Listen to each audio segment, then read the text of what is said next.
Hi, welcome to Antique Quest. Today's episode, why I love rust and why you should too, right after this.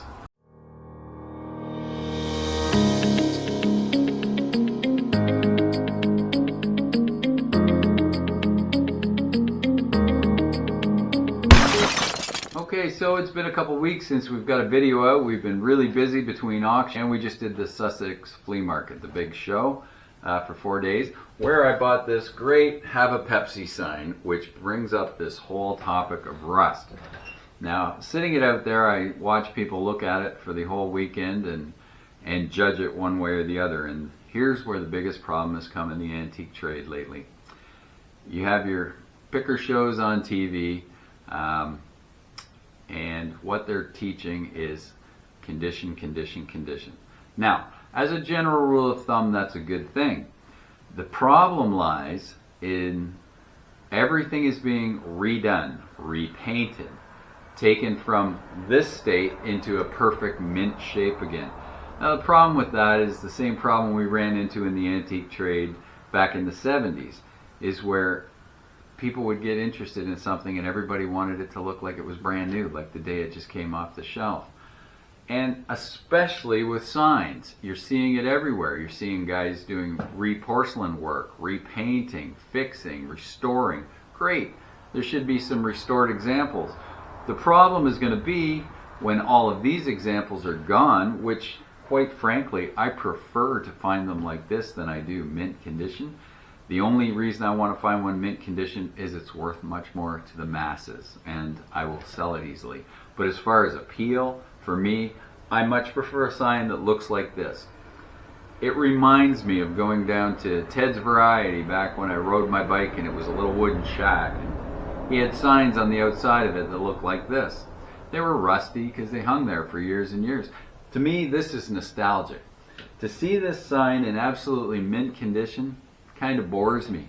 There was hundreds of them at the show, and we're going to run some clip of the Sussex show at the end of this video, and you'll see some of them. And granted, they can be worth a lot of money, but when anything's worth a lot of money, then the repros come out. Now there's a lot of repros of signs, and they're getting better and better and better. And a lot of them are being made out of porcelain. They're being judged by the weight. They send the original one in, and these machines can copy them exactly.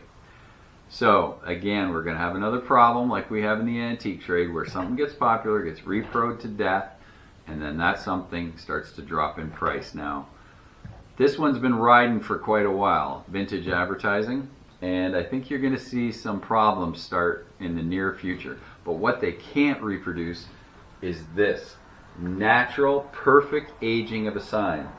Now, some things age perfectly. And we're going to call it patina, which is its natural aging, discoloring through age and through use and through its history. It shows its history. This one probably hung outside somewhere, outside a little variety store somewhere for a very long time. Till it got too rusty, they took it down and replaced it. But why I love this sign so much, and just so you can see the bottom as well, I don't want that restored. I want that exactly like it is, which is natural, exactly as it should be. Now, if this was perfectly clear and the bottom was rusted right off, it has no appeal whatsoever. But if you can get it to rust evenly, just like this, just like you know it wasn't faked, it wasn't left in a watery basement where the bottom rusted off it, this is how it aged naturally, and that is a great thing. Now, furniture saw it in the 70s where everything was stripped down to the original pine, refinished, and now what you're seeing is a huge premium for original surface. Something that's aged, hasn't been touched, hasn't been tampered with, hasn't been restored, and that's where you're going to find the true treasures. And this is where developing an eye is very important in the antique trade, because so many people just go by what the TV show tells them. And as far as them saying, you know, if it's all condition, no. You got to have an eye, and you see beauty in things like this, that it's just right. You can see other signs and they didn't rust well. It's the same thing with toys. Now here I have an example of a toy that I'm not going to sell. I love this toy. I bought this one on the weekend, and it's perfect. It's mint condition, and I'll sell that. That's great. But this one, you can tell by looking at it that somebody's played with it. It's been around for years and years and years. You know, it's had good use. It was used for what it was meant for, an old toy. I don't even want to clean it. I'd love it just like this, because this looks like an old toy. If somebody repainted this exactly as original, I wouldn't want it on my shelf. It's boring. So don't just discount things because they're rusty. And sometimes I'm gonna go out on a limb here, and I'm gonna say in 15 years people are gonna start paying more for these than they are for the mint one. And I'll almost guarantee that's gonna happen, because this and the sign, this shows its history, and that's what makes it interesting. And developing an eye to spot the one that just aged just right. I mean, it just hits you like a ton of bricks when you see it. You just say, that's fabulous. And if it's old leather, if it's old copper, if it's tin toys, signs, tin signs, there's just something about them, and you get that one that's just right every once in a while, and I'll pay a premium for it because it's something I want in my own collection. So I don't collect perfect toys. I collect stuff like this. And I brought these out to show you because I'm not a license plate collector, but every once in a while some just catch my eye, and it's because of the same thing we're talking about. It's about a perfect aging. It shows that this one's from 1947, Florida. It's got a little of its green left. You can still see the green on the back. It's got this great little custom work that somebody did, probably put it on a hot rod back then, and they put this frame around it. It's just really cool, just like that. If it was mint, I don't want it. Little one from Ontario, 1930. And this one, it just has a look. It's just a nice, even overall aging. So I really like that one. 1950, New York. It's just got nice, you know, the letters have the good color, but there's rust all around, but that looks like something I expect to see, 1950. You know, we used to drive through the countryside, and you'd see old barns everywhere, and there was old trucks, and there was old, you know, 1940s and 50s vehicles sitting in the field. You don't see that much anymore. You know, a lot of them are grabbed up, restored, they've been put inside barns because now they're becoming valuable, and it's a shame. You don't see all these great nostalgic sites. I used to see old gas pumps. I'd drive to Manitoulin Island, and there was old Gulf gas pumps and signs on the building. These are all gone, and when you do see them, they're brand spanking new, and it, although that's nice, there's some interest in seeing how it would have been in 1950, 1940s, but I like to see how it should look in 1990 if it's 1940. You know, I like to see that age on something. So just a neat look. So I actually have these hanging up, and I love this old New York 1923 commercial one. Now this one's got blobs of paint and all sorts of things on it, but it just has a nice overall look for me. So I really like it.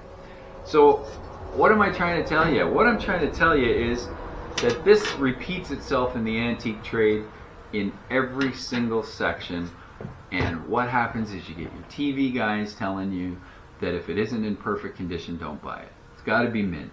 Well, that works fine for glass and china, but when you start dealing with these sorts of things, I'm telling you, don't discount these. Some of these look fantastic, and just for reference, you're going to see it with the hot rodders. A lot of these guys now are leaving the car completely as found. Rather than repainting it and making it look new, they'll put a new engine, they'll get everything nice and shiny under there, but outside it's going to look like a barn find car. And I've seen a few of them at car shows, and they're absolutely fantastic. So it's nice to see them in that state. I'm going to show you one other thing that I found in a state. So this old ship I found in a collapsing garage on the South Shore, and it was in a window with the light coming through, and it was absolutely covered in spider web rigging, and it is exactly as I found it. Some of the masts may have collapsed. The people told me, don't go in there, there's nothing in there, you won't want anything in there, the roof may collapse on you. And I am not going to sell that. And I've had so many people walk in the store and say, oh, I know a guy that fixes those for you, he can put, no, I don't want it fixed. I like it exactly like that. It looks like an old pirate ship that was abandoned, which is exactly what this was. It was abandoned. And that's exactly how I want it to look. I want it to look like this. I don't want it fixed and looking perfect. So I guess the whole point of this video is stop wanting everything perfect. That takes all the fun out of it. You don't see the age, you don't see the history of it, you don't see what it's gone through in life.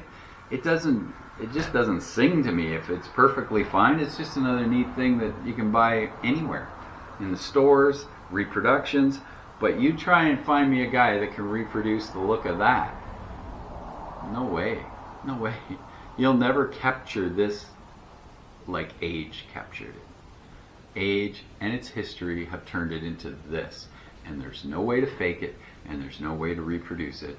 And like I say, you mark my words, they're going to start paying a premium for signs that look right. They've got the right age, the right wear, and they're not pristine and come right out of the factory, because I'm telling you, these days, they can knock these things off absolutely exactly like the originals. So, one guy's opinion. I know a lot of people aren't going to agree with me, but I know most dealers who know about having a good eye. You'll walk into their shop and you're going to see things like this because they have an eye and they spot what's special.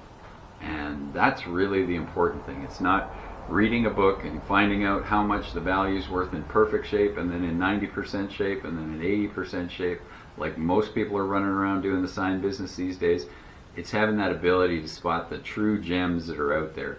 And that's what you want to look for. And that's called developing your eye. And it comes not out of a book, it comes from many years and a lot of hands-on. So anyway, one man's opinion. If you disagree, that's okay. You can leave any comments and opinions you like in the comments below. But I hope this helps you out. Stop walking by the things that you think are damaged. And sometimes you're going to find somebody and you're going to have to pay a premium if you want something like this. Because, you know, a lot of people walk by this thinking I should be selling it to them for $20 because it looked rusty. No. I had maybe 5 people out of the thousands that went through Sussex walk up and say, wow, that's just right. And they got it. They understood it. So hopefully this helps you out. As usual, sorry it took us a little longer to get out a video this time. We have another one planned on coming up real soon as well. Please remember to subscribe. We'd love to hear your comments, as we always would. And thanks very much. And get out there and happy hunting. Find those things that aren't absolutely perfect, but just speak to you from childhood memories or whatever they are. Thanks very much. God bless. Have a great day. Bye-bye.